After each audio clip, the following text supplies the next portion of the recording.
अस्सलाम वालेकुम। मुकालमा YouTube channel में आप सभी का दिली खैर मकदम है।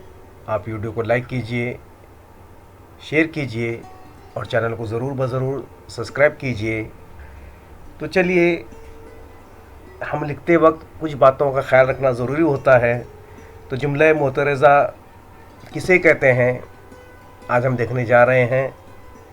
जुमला मोतरज़ा को कौसर में लिखा जाता है। जुमला मोतरज़ा ऐसी जुमले या इबारत को कहते हैं जो असल बात का लाजमी हिस्सा न हो, मगर उसे किसी तरह ऐसी निस्बत हासिल हो कि लिखने वाली की राय में उसका भी लिखना ज़रूरी सा हो।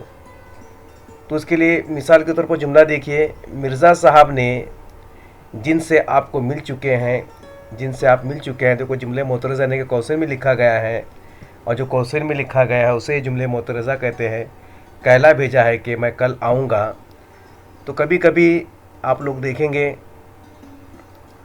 कि जो है, जैसे सज्जाद ज़हीर, उनका जो नाम था तो बन्नी में हम कौस में लिखते हैं ताकि उनकी पहचान वाज़े हो जाए। ऐसे जुमलों को जुमले मोतरज़ा कहते हैं। ये वीडियो आपको कैसा लगा ज़रूर कमेंट करके बताइए। अल्लाह हाफ़िज़।